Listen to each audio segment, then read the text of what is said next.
Bonjour Bernard, Bonjour Didier. bienvenue sur notre plateau du Festival Les Chevaux du Sud au Salon. Alors tout d'abord, comment on présente Bernard Saxé? Oh là, ça c'est difficile.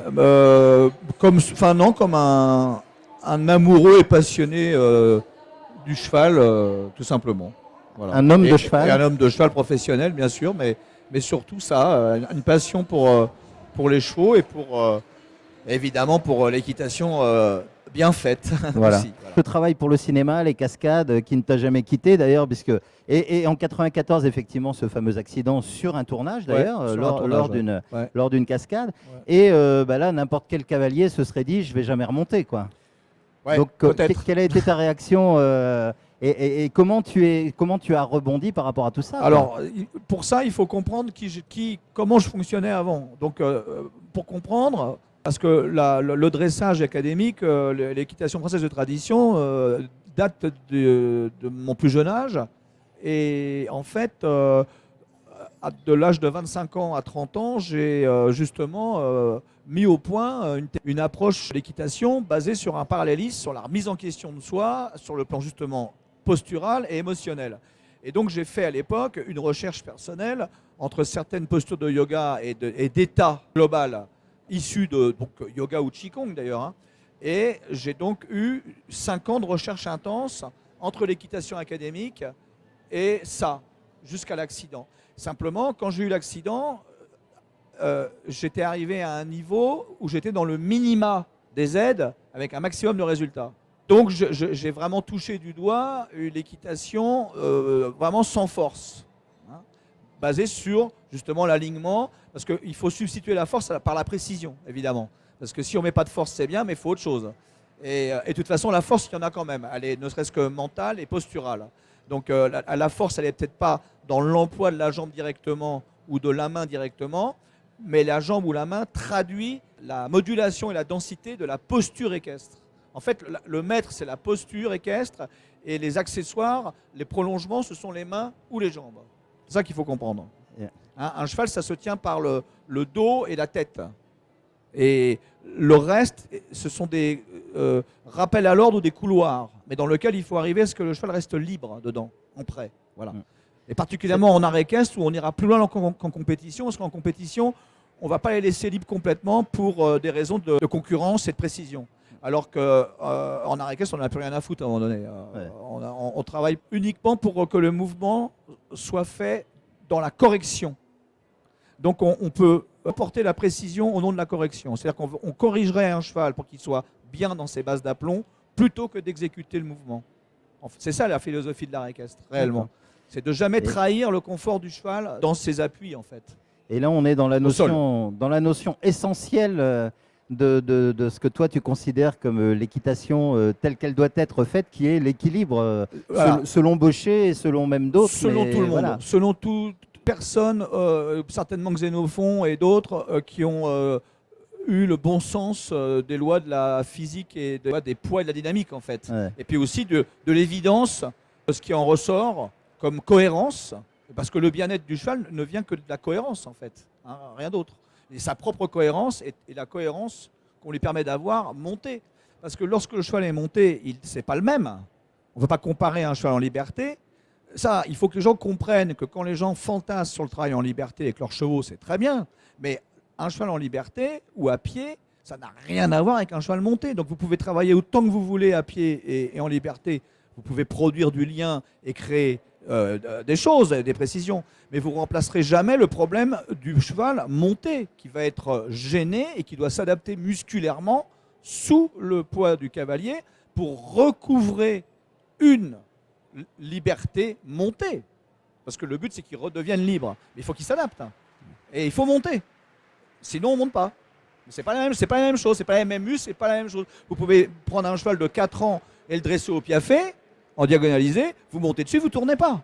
Favreau disait, je crois que c'est Favreau qui disait, bon, le travail à pied, c'est super, mais il faut aller à l'essentiel. C'est quand même, ça sert pour le travail monté. Et alors, depuis ce petit gamin de 7 ans qui observait les poneys en liberté, le passage par le spectacle, le cinéma et tout ce que tu as pu faire dans le monde du cheval, Aujourd'hui, ça t'a amené à travailler sur le thème de l'équitation française de tradition. Paradoxalement, c'est le parallélisme de ma carrière professionnelle. J'ai toujours, à 25 ans, j'ai monté ma première écurie laboratoire de recherche équestre. Qu'est-ce que ça veut dire? Ça veut dire que vous allez chez vous, on vous fout la paix, et vous faites ce que vous voulez, en travaillant soit à travers des rencontres, soit à travers des grands maîtres de l'équitation. Et l'idée, si vous voulez, c'est que quand vous êtes en recherche, vous n'avez rien à prouver. Vous n'êtes pas en démonstration. Et c'est là que j'ai donc mis au point cette fameuse séquence de gamme équestre liée à une réglage très précis de moi-même. Et je suis arrivé à des résultats extraordinaires dont les gens qui étaient proches de moi étaient témoins.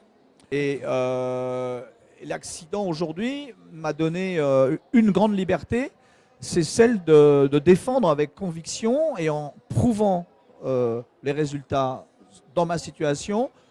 Donc je suis un véritable défenseur de cette philosophie qui est particulière, parce que l'équitation française, c'est une équitation qui se rapproche comme ça d'une limite un peu anthropomorphique de fusion entre l'homme et le cheval, dans l'idée d'une complicité, d'une fusion. Il y a un cinéma à la française, il y a une équitation à la française. C'est-à-dire qu'il y a une particularité très spéciale, un peu à la Saint-François d'Assise, si on peut dire, une espèce de truc comme ça au milieu des animaux, incroyable, qui est moins vrai dans les peuples du Sud, qui ont la même technique, mais qui sont plus raides. Donc il y a une drôle d'histoire depuis la Guérinière, ou peut-être même plus Vinel, la Guérinière, puis le 19e siècle, avec des bedants qui sont dans l'héritage de Favreau, donc de Baucher, pour arriver comme ça à cette espèce de légèreté incroyable. Et c'est très particulier. C'est très à l'envers de ce qu'on a tendance à faire dans certains cas.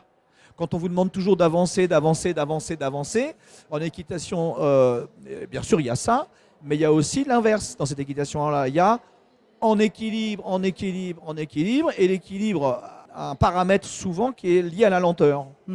Donc c'est très embarrassant pour beaucoup de gens. Et ce sont des thèmes que l'on retrouve dans toutes les équitations, puisque on a eu l'exemple cet été sur le festival où on avait une rencontre autour de l'équitation française de tradition, où on avait sur le plateau Patrice Franchet-Despéré, qui est un des grands maîtres dans la tradition pure, et quelqu'un comme toi et quelqu'un comme Adamo Walti, qui lui fait de l'équitation western et qui est complètement apparemment en apparence à l'opposé. Mais ils se sont retrouvés de manière exceptionnelle sur tous ces thèmes. Bien sûr, bien sûr. Bien sûr. Bon, moi, une seule réserve, parce que je suis devenu vraiment là-dessus assez puriste, c'est que je pense qu'il y a des mouvements qui sont quand même plus violents dans l'équitation américaine et qui, à mon avis, au bout d'un moment donné, quand tu as fait 8 ans de spin, tu vois, je pense pas que le cheval on s'en sorte aussi indemne que si tu es un cheval de Bedan ou le mien. À un moment donné, comme dit Oliveira, l'art équestre, c'est l'art équestre. C'est ni du spectacle, ni de la cascade, ni de la compétition. Parce que sinon, après, il y a une performance, il y a une violence qui peut laisser d'autres traces. Donc l'art équestre, c'est un absolu, c'est une rencontre entre une sorte de sculpture au quotidien que l'on doit fabriquer et dont l'enjeu est peut-être d'approcher tout le Grand Prix, mais à une fin essentiellement relationnelle entre son cheval et soi. C'est même pas pour aller se faire juger par Pierre-Paul Jacques. Et dans l'absolu, c'est toujours intéressant de partager son travail avec des regards extérieurs, des pairs qui vous disent ouais, fais comme ci, fais comme ça. Ça, c'est toujours enrichissant. Mais dans un but de finalement la compétition avec soi-même. Et l'aboutissement de tout ça, est-ce que ça serait d'enlever les aides, les brides, les éperons, les contraintes et d'arriver avec un cheval totalement en liberté? J'y crois pas. J'y crois pas, c'est l'inverse. C'est-à-dire que, bon, on peut faire un certain nombre de choses avec un cheval, pourquoi pas, complètement en liberté. Mais c'est complètement des équilibres différents. Prenons un des grands maîtres là-dedans, c'est Jean-François Pignon. Jean-François Pignon qui est le roi de je laisse aller et je gère. C'est pas pour ça que c'est un cavalier d'école. Bien sûr. Bon, le cavalier d'école, souvent, n'est pas capable de faire ce que fait Jean-François. Donc, pour ceux qui pensent qu'en voyant des gens qui réussissent avec des chevaux très bien mis en cordelette, type Alizé Froment ou d'autres, il ne faut pas se tromper, c'est la fin que vous voyez. Le début n'est pas comme ça. Il y a eu tout le boulot avant, oui. Évidemment. Donc, moi, je suis très ouvert. Dans mes stages, j'ai toutes sortes de chevaux. J'ai des chevaux qui viennent en licol, avec les fameux trucs là sur les côtés.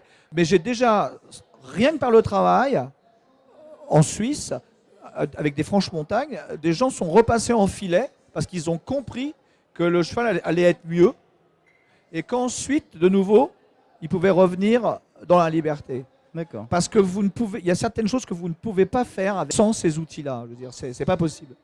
Pour autant, moi j'ai eu un cheval que je travaillais très très bien avant mon accident, en licol et en jambes seules, donc qui était complètement mis. Donc quand il est mis, il est mis. D'accord.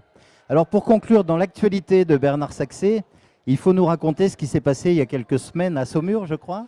Toujours dans le cadre donc, de l'équitation française de tradition.